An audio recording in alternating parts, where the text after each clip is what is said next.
Hey, what's going on, guys? You're listening to a brand new episode of Speaking Wrestling with your host, Elvis Arroyo, and I am Elvis Arroyo, and this is episode 61, guys.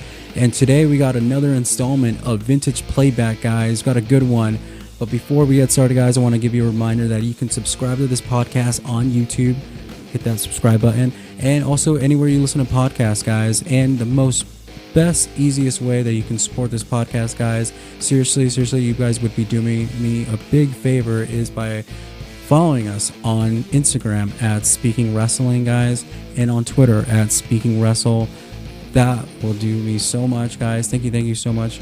And thank you to everybody that listened to last week's episode, the very first installment of our new series, Vintage Playback. And I gotta say, guys, it was a lot of fun going back and rewatching Triple H win the WWF Championship for the very first time against Mankind the night after SummerSlam 1999. Good stuff there, man. I gotta say, that was good, so good that I thought, let's keep going with this stuff. And yes, we're kind of going a little bit away from the normal format of the show, but I'm still gonna give you guys my current opinions on what's going on in wrestling today, WWE, AEW, and news, and so on. So let's get started with another episode of Vintage Playback. And on this one, guys, we're going to go all the way back to the year 2002. And since we are in the month of July and wrapping it up, I thought, why not go back and watch a match from that happened in the month of July. And I thought of a very good one that happened back on Raw, July 22nd, was The Rock versus Eddie Guerrero. And I think it was their one and only time they ever wrestled. And this was a classic to watch. Two of the greatest entertainers to ever do it go one-on-one in such a great match. Unbelievable stuff there. So guys, if you guys are on the WWE network now, or you can find this match on YouTube, wherever, guys, it is The Rock, Eddie Guerrero, July 22nd, 2002. And my timestamp right now, if you guys are ready to go, we are at 1 hour 21 minutes and 30 seconds, and I'm going to do a countdown of 3, 2, 1, and we're going to get started, guys. So if you guys are ready to watch The Rock versus Eddie Guerrero, 3, 2, 1, play.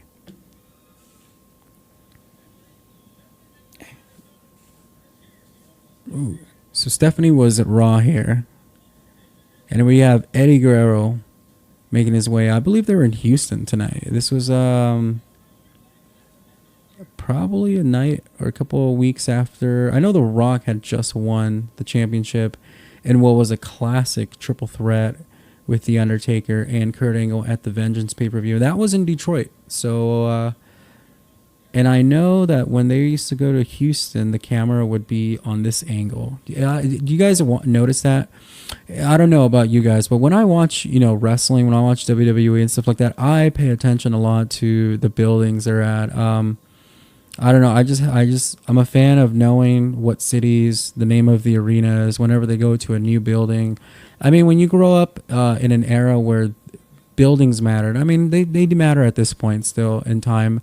Maybe not so much right now with this COVID thing. The only building getting much usage is that Performance Center. But, I mean, back in the day, just the aesthetics and the look of an arena, and now here comes The Rock, People's Champ, holding that Undisputed Championship, which looks very brand new. And whoa, did you see that one? Woo. So, dude, this is a really good match right here, man. I'm telling you, this was a classic, very unexpected. You never thought you'd see Eddie Guerrero and The Rock.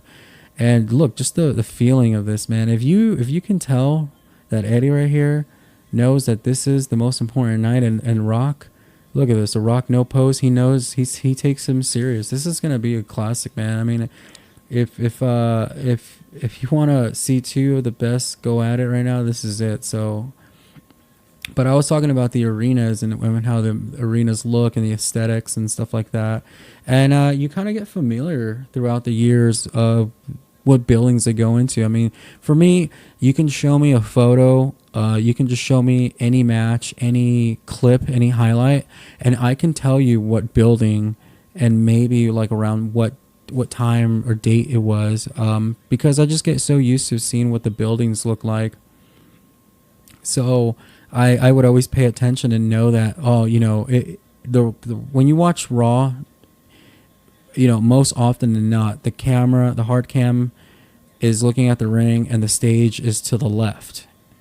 But in this case, as we can see, oh, nice arm drags. The camera, the hard camera, the stage is to your right. So they're coming out from the right side and down to the ring. And that happened in some buildings. If you go back and watch wrestling back here in like 2002, probably a good example. Go watch any Raw and Smackdown, and you know what I'm talking about. That the camera, if you're watching in the angle, which is the basic hard cam as we're seeing right now.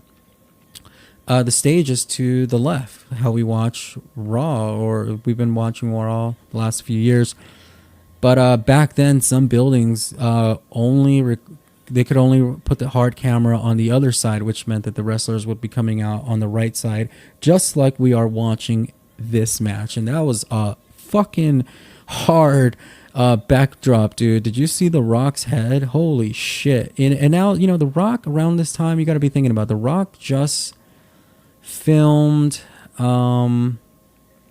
he was filming some of those early movies. He was doing like The Rundown. He was doing those types of movies. And I think it wasn't until 2003 when he started breaking away from, the movies that Vince and WWE Studios kind of had pitched for him, which was like The Walking Tall and Rundown.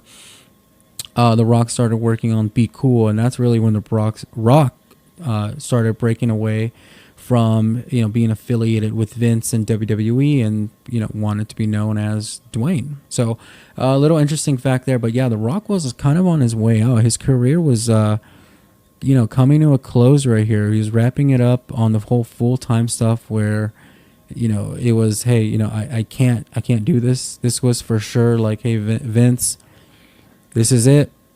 And if I come back, it's got to be on like one-offs. It can't be a full run. But he came back and did a little bit of a full run, but it was Mania. And I think that's kind of where we started getting that feeling of like every Mania, the big Attitude Era guys or big, legends come back. Like Hogan, came back and did those series of matches. He did The Rock, and then he did Vince at 19. So I think this is really kind of the beginning. Rock was really the catalyst of those guys that, hey, I'm going to come back and do one-offs or just do Mania season. And it's worked out pretty good for him and everybody else, and they deserve it. Guys like Undertaker and Triple H, who only wrestle, once a year, those guys deserve it, because when they come out, I mean, just like we're looking at this, just a beautiful, beautiful, beautiful drop kick by Eddie Guerrero right there, and just the intensity, man. Eddie right here. Also, too, here's where Eddie's at. So two different parallels of life. Rock, his career in Hollywood is ascending, and he's wrapping it up here in the wrestling world. And for Eddie Guerrero here, he's actually coming back from being fired and pretty much put in rehab and working the indies, and have to work his way up because of he slipped, and he had some dark times in his life, battling some demons, issues with his marriage. And this is Eddie Guerrero, clean, sober, ready to get back. And to me, I don't know this isn't anything that I know, but could only be my guess that Vince, or either The Rock, or both, or whoever, they see a guy like this, they know he's good. Maybe other guys vouch for him. I mean, for a guy like him to kind of like downward spiral his career, lose it, but gain the trust of management and the guys in the locker room, to be allowed to be brought back. And again, like I said, he has a lot of people. He's a great talent, no doubt about it. What happens to a lot of these guys outside of the ring, it's real life. It's a cutthroat world out there, as I've always said. But for Eddie at this point, he was making a comeback, and guys like The Rock probably saw Eddie and probably thought, Rock's a good guy. You know that. Rock's got a good heart. And must have thought, hey, what would do this guy a lot get his spirits back up. And there was a lot of that stuff going on. There was a lot of good stuff going on in 2002, man. Definitely, the world was in a lighter place in 2002, I would say, in that part of that decade. But a given opportunity, a guy like that, go wrestle The Rock in the main event of Raw, the biggest star in the company, the champion. I mean, great stuff, man. Seriously, I love it. I absolutely love it. Again, I said in that time there was a lot of great stuff happening in the company. I mean, think about Ric Flair was here, and Ric Flair was down. Everybody knows. Wrestling fans know the story, but Ric Flair was down about himself. Self-esteem was really low, and Undertaker, lifted him back up and showed him who Ric Flair was. I mean, that match they had at WrestleMania 18 was a great one. That should be another one we should watch. I know we'll do that vintage playback at some point. But once again, back into this match. Look at this. Two performers going at it. The crowd is feeling this match all the way. I mean, it's The Rock. But here we go. This is what I love about The Rock. The Rock, Eddie. Oh man, he's selling great for The Rock, and I think that's another thing of The Rock. The Rock knows that, hey, this guy can work. This guy is a pro. This guy's a third generation star as well. There's no doubt that The Rock and Eddie Guerrero cannot go out and have a fantastic match. And look at them, man. They fucking are. This is unbelievable. Oh my god, did you see that fucking counter? That was the most smoothest, sleekest fucking counter into a roll-up. Oh my goodness, The Rock going in there taking Hurricane Rana's. A match that never happened that would have been fun to watch would have been watching Ray and The Rock. I think that would have been fun. Or, Ray against anybody, it would have been great. Ray and Eddie is always a classic, man. Here we go. Misses it. This is good stuff, man. I swear, this is absolutely, really good stuff.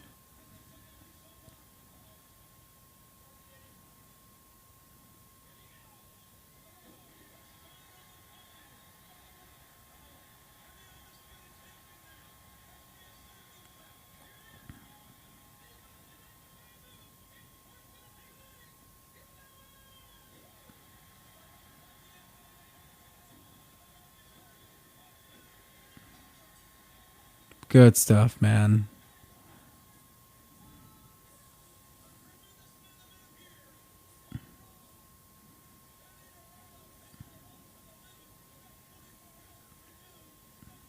Oh, here comes Brock.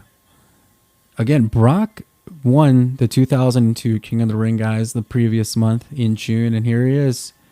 The Rock is back on TV, and here is his challenger. Brock Lesnar, looking to become the youngest champion ever in history, in professional wrestling history.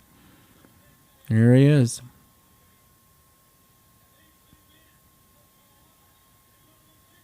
God, Brock was just so big for being a rookie, man, dude. Look at the size of him, man. He's a star. Never seen anything like him at this point back in 2002.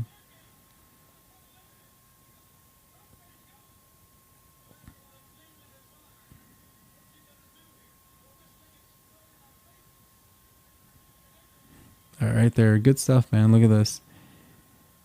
No physical altercation.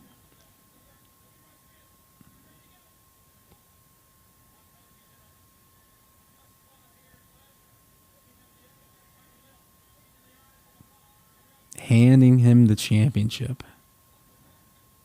Rock won't take it. He said, fuck you. That's what I think about you and your title. I'm telling you, man, Brock right here is a rookie, man. In a sea of sharks. But, man, he came in as the biggest shark in the game back in 2002. There's Paul Heyman there. Paulie. Big time stuff, man. This is big time stuff. Anyways, guys, so that's going to wrap it up for second installment of Vintage Playback. I hope you guys enjoyed this one as I did. I mean, how could you? It's just me talking over this match. But again, thank you guys so much for joining me on another episode of Speaking Wrestling. This is episode 61, guys. Once again, subscribe and like this podcast anywhere you listen to it. Subscribe over on YouTube. Follow us on Instagram at Speaking Wrestling and on Twitter at Speaking Wrestle, guys. And you guys have a great night, and we'll do it again next episode. Bye-bye.